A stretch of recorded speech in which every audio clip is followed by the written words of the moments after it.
Mãe que abandonou o recém-nascido dentro de cesto de lixo em hospital de Caxias presta depoimento à polícia. Assaltantes levam R$35 mil de empresário em estacionamento de banco. Centrais sindicais protestam por ampliação do serviço terceirizado em São Luís. Nova tentativa de fuga em Pedrinhas é evitada. Vereadores se preparam para receber manifestantes que ocuparam a sede parlamentar durante o recesso. A expectativa para esse encontro é bastante grande. E mais a programação da Ordem dos Capuchinhos, que comemora a missão religiosa que completa 400 anos no Brasil.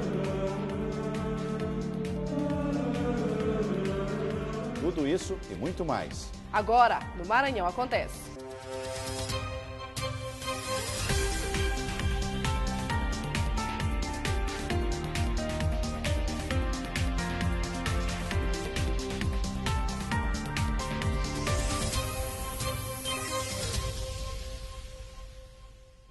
Olá, boa noite.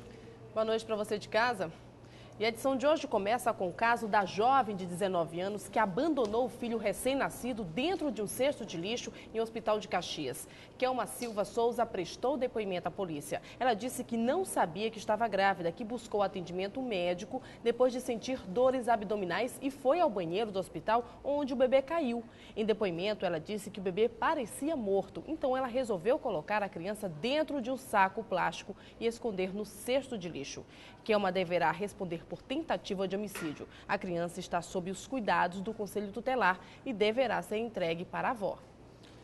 Ladrões levaram R$35 mil de empresário no estacionamento do banco. O empresário Clésiomar Souza, dono de uma loja no bairro do Vinhais, foi vítima de um assalto quando ainda chegava ao banco. Segundo informações, o empresário teria saído da sua loja, ido até a agência do Bradesco, no bairro da Coama, e no estacionamento, 2 homens em uma moto abordaram e levaram R$10 mil em dinheiro e 25 mil em cheques. E foi dado início a mais uma obra no aeroporto de São Luís. Desta vez, a área deve passar por melhorias no embarque e desembarque.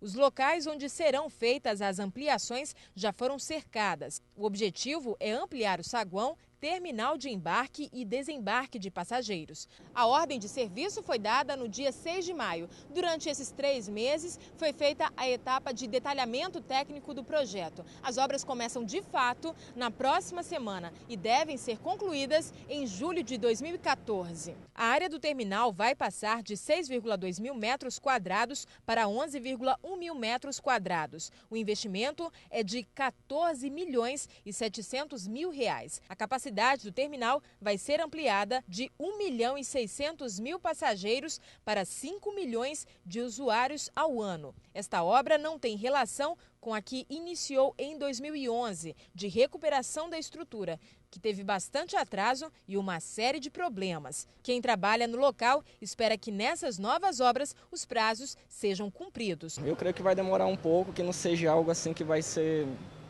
imediato. Eu acho que vai ser interessante, porque falta muita coisa aqui. Agora que vai abrir uma farmácia, não tem uma livraria, não tem uma banca de revista, não tem nada. Basicamente é só os pontos, como que eu trabalho e uns outros, e não tem muito o que se fazer aqui. O que se espera é a obra de duplicação da MA 203, mais conhecida como Estrada da Raposa. O grande número de acidentes no local preocupa pedestres e motoristas. A MA 203, principal ligação entre São Luís e a cidade de Raposa, na região metropolitana, é uma das mais perigosas da capital. O fluxo intenso de veículos é um problema para a estrada que tem 2 pistas, uma em cada sentido, e não tem acostamento e sinalização para quem trafega pelo local. Quem mora nas proximidades deste trecho, por exemplo, denuncia a falta de segurança. Mas já teve muito acidente aqui, muitas mortes, entendeu? É muito perigosa essa rodovia aqui. E para quem anda a pé como você? Pior ainda, só viu como eu venho com as crianças aqui, entendeu? É um sacrifício que a gente passa aqui nessa rodovia todo santo dia. Tá escado o carro matar a gente. Neste outro ponto, que dá acesso à cidade da Raposa, o ajudante de pedreiro Nelson Tavares circula de bicicleta e reclama do perigo. Tenho muito medo, até porque o seguinte é perigoso demais, ó. Muito trânsito. Cara de bicicleta, tem uns caras que não tem consideração. Aqueles caras que andam nesses carros aí não tem consideração com ninguém. Reclamação também para quem pilota motos pela estrada. Não se tem dados sobre a quantidade de acidentes no local, mas quase todos os dias pessoas morrem na estrada. Rapaz, aqui é perigoso é perigoso.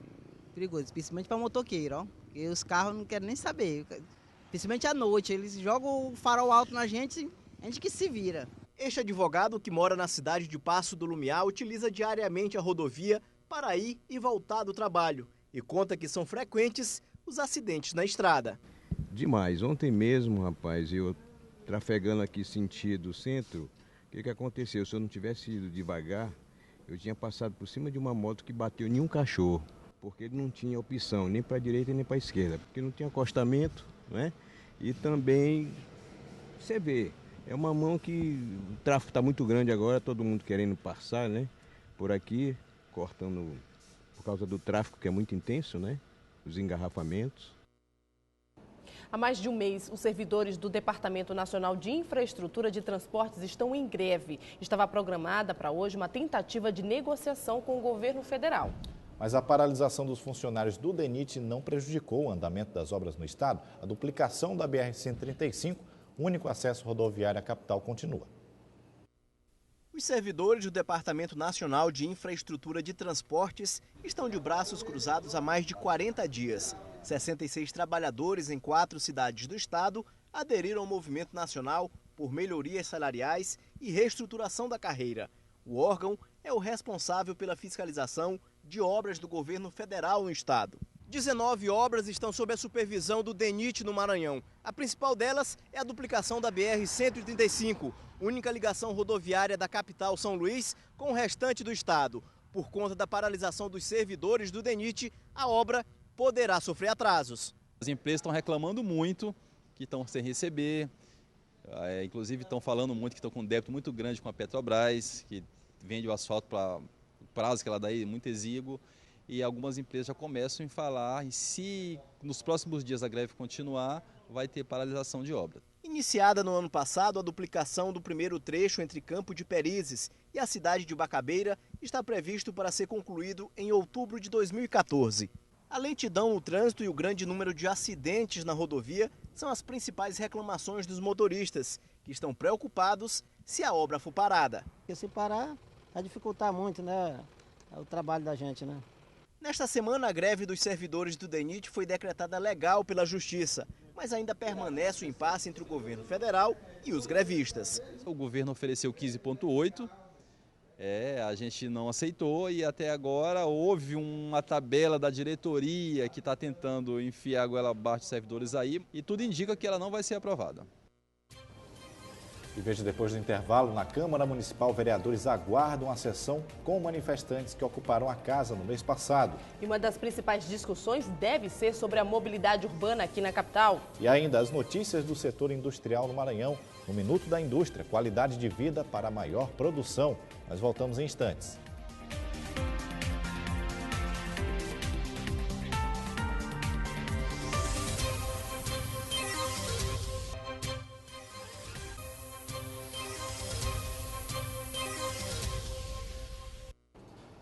Hoje, terça-feira, dia de informações sobre o cenário industrial maranhense. Um dos destaques está nas atividades do Serviço Social da Indústria. O SESI trabalha a qualidade de vida do funcionário, garantindo a saúde da empresa e fortalecendo a produtividade. Veja agora no Minuto da Indústria.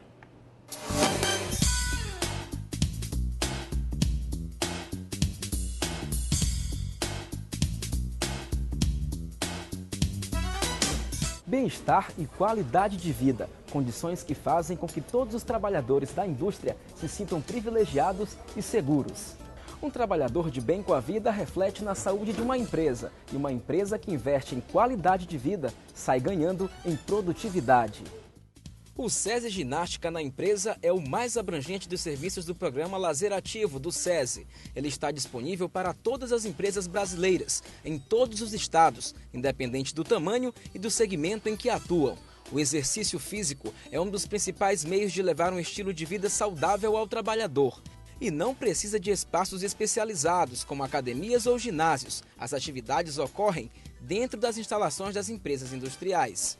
Um dia que a gente chega para o trabalho, às vezes cansado, estressado, e aí você é convidado para fazer a ginástica, a gente ali faz atividades que até promovem maior entrosamento dos colaboradores, a gente sorri bastante, então a ginástica laboral é essencial para o desenvolvimento do nosso trabalho no dia a dia. O SESI trabalha com esse intuito de cada dia inovar essa indústria saudável, através dos seus trabalhadores, né, buscando sempre essa opção pelo estilo de vida saudável e a qualidade de vida desse trabalhador. Esse estilo de vida saudável, através do exercício físico, né, que faz parte, que é o fator principal desse processo educativo, para que os trabalhadores se conscientizem da melhoria da sua vida. A atenção com a qualidade de vida do trabalhador, a valorização do lazer e do prazer fazem parte de um esforço institucional para levar informação, motivação e criar oportunidades para atingir um estilo de vida saudável, criando assim um trabalhador que aprende, um trabalhador que se diverte, enfim, um trabalhador que se cuida e produz com qualidade. Independente da atividade que o colaborador está desenvolvendo, seja ela uma atividade administrativa ou uma atividade operacional, é muito importante que ele tenha cuidado com a segurança e com o bem-estar. À medida que a gente promove ações de qualidade de vida e bem-estar, a gente reduz o sedentarismo, a gente melhora o clima organizacional, estimula a interação entre as pessoas e, naturalmente, o nosso resultado fica adequado.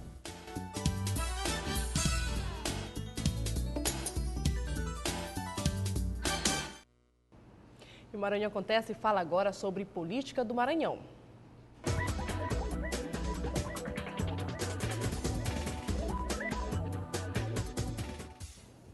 Na Câmara Municipal da capital, o clima é de preparação. Amanhã está programada uma audiência com os movimentos sociais que ocuparam o prédio e fizeram exigências sobre alguns itens para a cidade.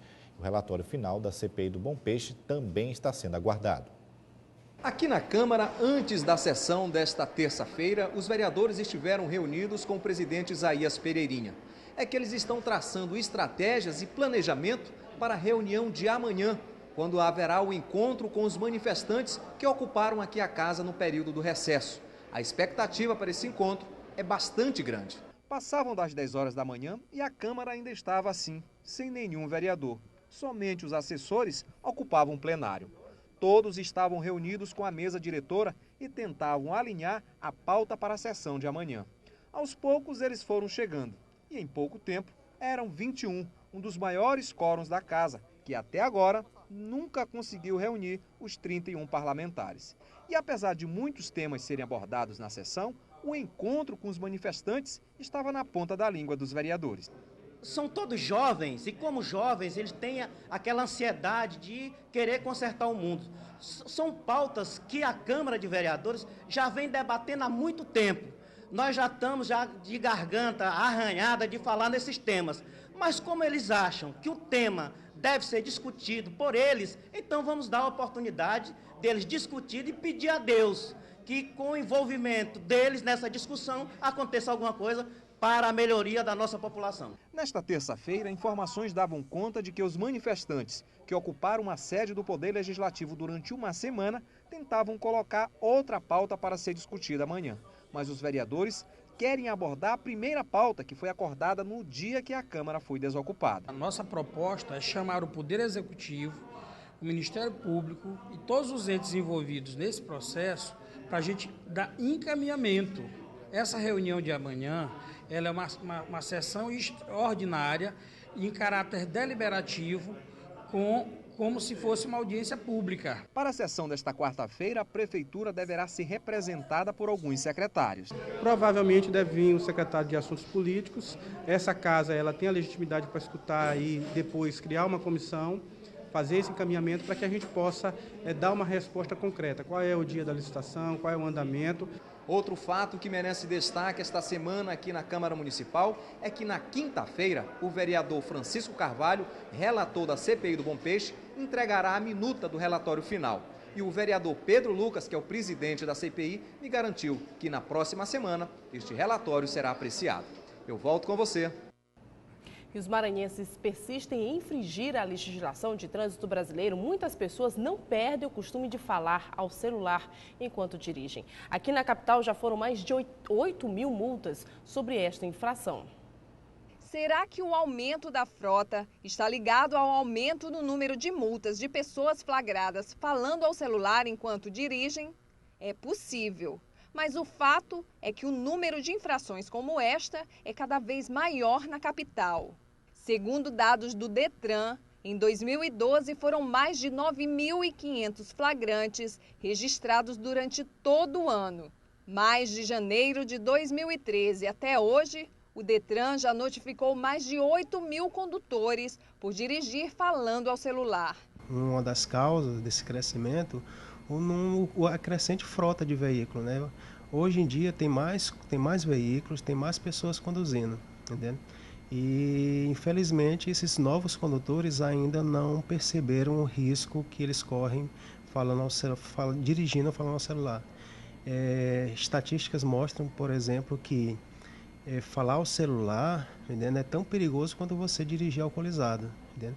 De acordo com o Código Brasileiro de Trânsito, a ação é considerada uma infração média com multa de R$ 85,13, além de 4 pontos na carteira. O valor da multa não assusta os condutores, mas a infração é um dos motivos de acidentes graves no trânsito. É uma questão de consciência também. As pessoas têm que ser um pouquinho mais prudentes, né? Não é tão difícil conduzir veículo na cidade de São Luís. O que torna mais difícil são pessoas imprudentes, inconscientes, que não sabem assumir suas responsabilidades, que acabam atrapalhando a si mesmo e atrapalhando o fluxo normal dos carros. E não é preciso uma abordagem direta do agente de trânsito para que o condutor seja multado quando fala ao celular enquanto dirige. Basta uma simples observação do flagrante que a multa chega direitinho em casa. O agente de trânsito, enquanto agente, ele é um representante do poder, né? No caso, o poder municipal, e ele incide sobre si a fé pública, né? Então, ele como fiscalizador e orientador, ele é uma testemunha principal de qualquer ocorrência. Sobre a conscientização de motoristas e pedestres, o Detran Maranhão lançou a campanha educativa para o uso das faixas de pedestres na cidade. Para falar sobre o assunto, conversamos aqui com o André Campos, que é diretor-geral do Detran do Maranhão. Boa noite. Boa noite, Daniela. Boa noite, Hugo. A gente fala de conscientização, acabamos de mostrar a reportagem em relação ao celular. O que seria mais fácil ou então o que chegaria mais fácil a esse motorista? A infração é um resultado interessante ou a educação é mais importante nesse caso? Acreditamos sem dúvida que é a educação, né? Estamos, na verdade, investindo bastante na questão da conscientização, porque o Código de Trânsito já está aí há mais alguns anos em vigor e parece que não está dando tanto resultado. Parece que a infração, o valor que você paga, não está inibindo o uso, que as infrações só vêm crescendo, né? Então, nós estamos investindo bastante na questão da educação, principalmente dos jovens e das crianças, que serão os condutores do futuro, uma nova geração, uma geração mais educada para o trânsito, uma geração que venha a produzir e que venha a corrigir a atual geração, que parece insistir em cometer as infrações. Agora, sobre as faixas de pedestres aqui na nossa cidade, a campanha foi lançada, mas nós temos realmente faixas de pedestres distribuídas pelas ruas e avenidas? Temos sim, temos faixas de pedestre, mas algumas estão meio apagadas. Sobre isso eu conversei com a secretária da SMTT, a Fabíola Aguiar, e ela se colocou à disposição de reavivar as faixas de pedestre e para também, junto com ela, identificar os pontos onde há mais necessidade de faixas, e ela se colocou à disposição e estamos acreditando bastante que a SMTT venha cumprir essa questão da sinalização da cidade de São Luís. A sinalização ela viria também com a sinalização sonora, que ajudaria, inclusive, para que os motoristas eles parem, porque às vezes falta essa pressão, não é isso? Na verdade, de imediato não, né? Essa seria a faixa de pedestre comum. Você está falando do efeito sonoro que dá antes de chegar nos retornos, na faixa de pedestre. Eu não sei qual é o planejamento da SMTT hoje. Ela se colocou à disposição para reavivar as faixas de pedestre hoje que estão apagadas na capital e pintar novas faixas onde houver uma demanda, principalmente na frente das escolas, que é o pedido primordial do Detran em relação a essa campanha, também é na frente das escolas, tanto pública quanto particulares. Essa campanha está atuando em que forma? Além de trabalhar para o público mais jovem, que são os futuros condutores, ela tem força também nas mídias, nas TVs, nos rádios? Como é que está sendo trabalhado isso pelo Detran? Também nas mídias. A campanha começou na segunda-feira, com devidas estatísticas, já foram amplamente divulgadas pela imprensa, e primeiramente nós vamos estar na porta das escolas. Toda essa semana, que nós estamos aproveitando que quinta-feira, dia 8, é o Dia Nacional do Pedestre, resolvemos adotar no Maranhão como uma semana nacional do pedestre, na verdade. E daí nós vamos para frente das escolas. Na semana seguinte, nós vamos para dentro das escolas com palestra educativa com os jovens e estamos divulgando amplamente na imprensa, nos blogs, nos jornais, porque sem a ajuda de vocês fica mais difícil, né? A imprensa que tem esse poder de chegar mais rápido nas pessoas, o poder público tem sempre contado com essas parcerias. E também a gente está pedindo bastante à população que abrace a campanha, porque o que eu venho observando é que o poder público investe bastante nesse tipo de campanha, nessa conscientização, mas se a sociedade não se sensibilizar que precisa vestir essa camisa, que precisa ajudar, nós vamos continuar investindo dinheiro público e vamos continuar causando acidentes de trânsito, porque a gente precisa da população. Então, eu sempre eu tenho brincado às vezes lá no gabinete, isso aqui é como se fosse a Copa do Mundo. No Copa do Mundo, a torcida veste a camisa da seleção e parece que vai ser o 12º jogador. Então, eu peço à população do Maranhão que vista essa camisa, porque é a camisa da segurança no trânsito, vai beneficiar a todos. É questão de saúde pública. Se a gente diminuir a questão de acidente, a gente diminui a demanda dos hospitais, diminui o recurso que é gasto com isso, podemos investir em outras áreas. Então, é uma força-tarefa ali, um respeito mútuo que precisa ser reavivado na cabeça do ser humano, da nossa população, que o motorista que respeita o pedestre, que o pedestre que respeita o motorista, que o poder público invista nessa educação e que a população abrace e pratique. E ele tem como fiscalizar? A população tem como ajudar nessa fiscalização, denunciando de alguma forma? Tem, com certeza, pode fazer a denúncia, mas eu vou contar um fato interessante que aconteceu hoje na frente da Escola Crescimento. O Detran, na verdade, muitas das vezes nós somos criticados que a gente quer aplicar multa para aumentar a receita. Eu tenho dito em todas as entrevistas, eu não tenho interesse nenhum, eu vou ficar muito contente quando as multas começarem a diminuir e as infrações começarem a diminuir. Porque com isso eu vou ter certeza que os acidentes vão estar diminuindo também. Eu parei uma senhora hoje na frente do Crescimento, num carro sem placa, todo fechado no fumê, pedi que ela baixasse o vidro. E assim que ela baixou o vidro, para minha tristeza, ela estava sem cinto de segurança, com uma criança de 2 anos levando para a escola no banco da frente e com licenciamento vencido. Então, é complicado. E aí eu pedi para ela que ela colocasse o cinto, aí veio a certa resistência. Eu tive que me apresentar como diretor do Detran, tive que mandar encostar o carro e acabei dando todas aquelas orientações para ela e dizendo, se você bater seu carro a 60 km por hora, essa sua filha de 2 anos vai a 1.000 quilos no vidro. Então, é morte na certa. Você quer perder sua filha? Isso aqui é uma responsabilidade muito grande. Então, eu estou deixando bem claro para as pessoas que eu não quero multar, eu não quero penalizar, eu quero educar, eu quero ajudar a salvar vidas. Eu disse para ela, ponha seu cinto porque eu não quero lhe multar, eu quero salvar a sua vida e a vida da sua filha.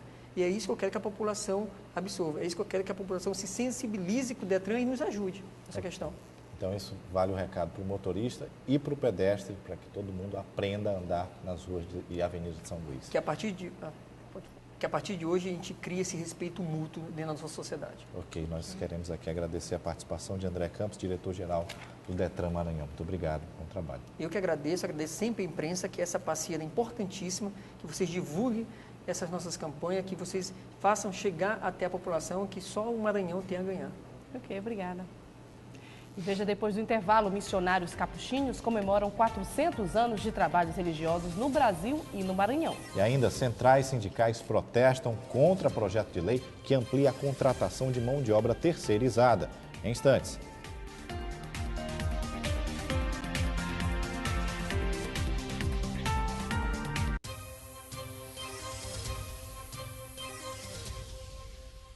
A Força Sindical e outras centrais trabalhistas realizaram hoje um protesto contra um projeto de lei que amplia as possibilidades de terceirização de mão de obra e serviços em todo o país. O projeto ainda tramita no Congresso Nacional e, se aprovado, vai atingir setores público e privado. Os manifestantes se reuniram logo cedo em um movimento pacífico. Já na Praça Deodoro, no centro da capital, dezenas de bancários protestaram na porta deste banco também contra o projeto de lei. É o seguinte, a terceirização, ela traz prejuízos como comprometimento do recolhimento do FGTS, do INSS e redução salarial, sobrecarga da jornada de trabalho e uma série de prejuízos a toda a classe trabalhadora. Segundo a categoria, o projeto precariza as relações de trabalho nas empresas público-privadas. Nós entendemos que o projeto de lei é ruim para todos os trabalhadores do setor público e setor privado, uma vez que ele impõe perdas salariais, perda de direitos já consolidados na CLT. Outra manifestação está marcada para o próximo dia 15 em Brasília, data em que vai ser votado o projeto de lei. E neste dia também todos os trabalhadores do setor público e setor privado estarão lá presentes à sessão para pedir aos deputados que votem negativamente a esse projeto de lei.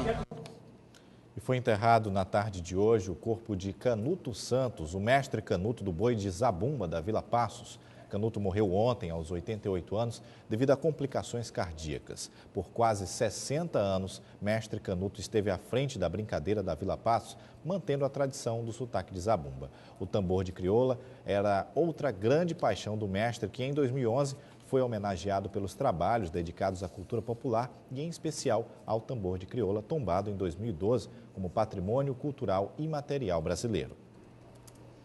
E os missionários capuchinhos comemoram esta semana 400 anos de trabalhos no Brasil e no Maranhão. As celebrações acontecem na Igreja de Nossa Senhora do Carmo. Cerca de 230 frades de outras cidades participam das atividades do encontro, que vai avaliar a história da ordem e planejar ações de evangelização e de formação de novos frades.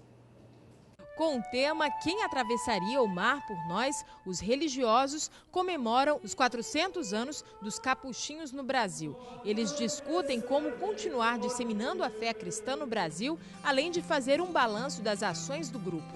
Esse ano nós estamos mesmo elevando o nosso grande júbilo a Deus pelos 400 anos da presença dos capuchinhos no Maranhão e daqui para todo o Brasil. Os capuchinhos chegaram com uma expedição francesa, junto com os franceses, no dia 26 de agosto de 1612. Vieram 4 capuchinhos, 4 frades. Eles chegaram precisamente na ilha de Santana e de lá vieram até São Luís. Aqui construiu a primeira igreja, a capela de palha, mais ou menos ali onde é a igreja de Santo Antônio.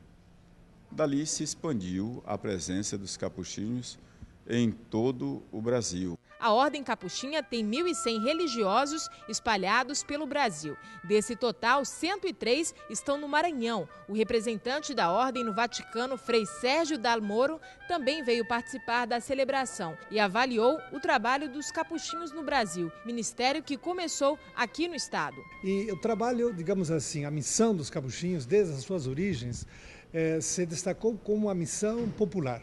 Trabalhar com o povo, com as áreas mais necessitadas, onde a igreja tem mais carência, aí vai um capuchinho. Durante esses dias de programação vão acontecer missas, viagens, apresentações culturais, além de momentos de reflexão sobre o trabalho missionário da ordem e estratégias para expandir a fé cristã pelo território maranhense.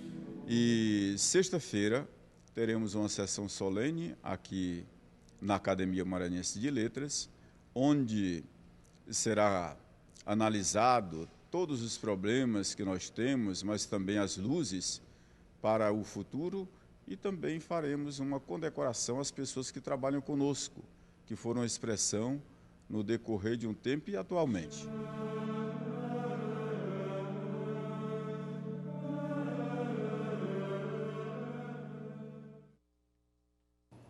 16 cidades do Maranhão receberão profissionais do Mais Médicos. A lista da primeira etapa do programa foi anunciada agora à tarde. São elas: Bom Jesus das Selvas, Bom Lugar, Cândido Mendes, Caxias, Centro, Novo do Maranhão, Grajaú, Itinga do Maranhão, Junco do Maranhão, Passo do Lumiar, Parnarama, Pinheiro, São José de Ribamar, São Luís, Imperatriz e Timon. Você vai ver no próximo bloco, Federação das CDLs acredita no aumento das vendas para o Dia dos Pais. E ainda a Cartório Civil de todo o país já estão começando a autorizar a realização de casamentos do mesmo sexo. É daqui a pouco.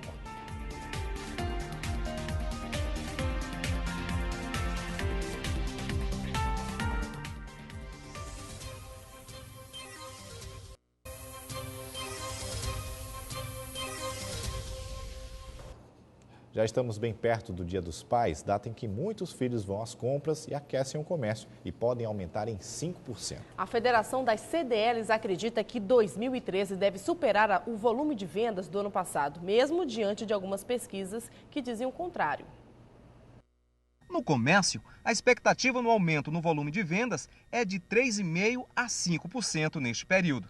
Parece pouco, mas em tempo em que se ouve muito falar em crise, inflação, retração no consumo, o pouco aqui é muito. Há uma oferta menor de crédito por conta de várias variáveis, como uma taxa de juros um pouco maior, o próprio comprometimento da renda da população, que já está muito comprometida com o crédito também, isso pode dificultar, consequentemente, esse faturamento para o Dia dos Pais. Mas há uma expectativa, sim, de crescimento, talvez um pouco menor do que tivemos anos anteriores. A movimentação no centro comercial da capital já começa a crescer. E isso deve contribuir para o que vem acontecendo nos últimos 5 anos, aumento no volume das vendas. A outra boa notícia é que desde o começo do ano, mais pessoas estão saindo do banco de dados do SPC. Isso quer dizer que elas terão mais poder de compra, principalmente agora, na semana do Dia dos Pais. Nas lojas, o apelo ao consumo é grande e o momento é de escolher.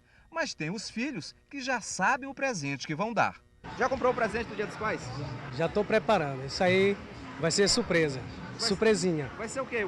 Calçado, tecnologia? Um relógio. O pai merece um relógio. Um relógio. Eu estou querendo comprar bermuda. A escolha da Fabiana reflete a pesquisa de intenção de compras que se refere o presidente das federações das CDLs. A gente percebe que há uma demanda um pouco maior no setor de confecções e calçados e também no setor de tecnologia, tablets, celulares, que tem evoluído cada vez mais e isso favorece um pouco a oferta e, consequentemente, melhora o faturamento das empresas desse setor. E depois da resolução do Conselho Nacional de Justiça, que autoriza cartórios civis celebrarem casamentos do mesmo sexo, a comarca de São Luís realizou a primeira união. 2 empresários oficializaram a cerimônia e agora fazem parte das estatísticas do IBGE. São 0,6% da população maranhense que estão casando pessoas do mesmo sexo.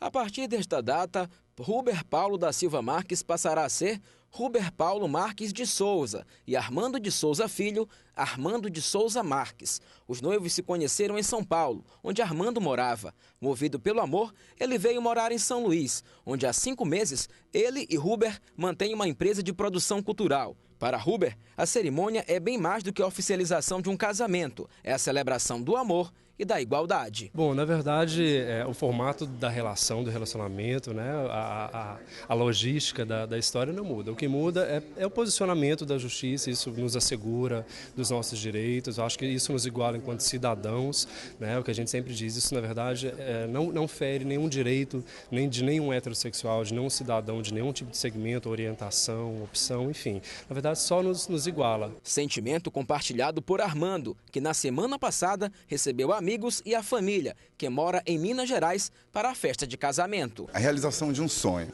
Eu venho de uma família onde o principal ideal era a constituição de uma família.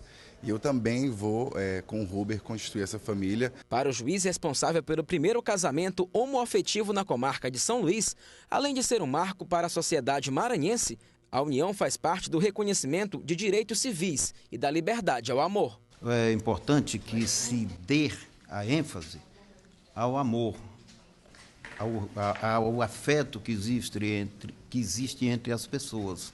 Pode ser de qualquer sexo. Não se pode criticar ou reprovar a orientação sexual de quem quer que seja. E foi com esse sentimento de garantir direitos iguais aos cidadãos que o juiz Jesus Guanaré declarou selada a união do casal. Armando agora só pensa em aumentar a família. A gente não sabe ainda como a gente vai fazer. Eu tenho muita vontade de ser pai por conta própria. O Ruber não tanto, mas ainda é um trabalho que vai sendo amadurecido aos poucos. Mas quem sabe adoção, enfim, a gente vai ver que meio a gente usa para que isso aconteça. Nossa edição termina aqui. Uma boa noite para você e reveja as nossas matérias em nosso site tvguará.com. Até amanhã. Boa noite para você e até daqui a pouco às 11h30 da noite no Dia News. TV Guará, diferente por natureza.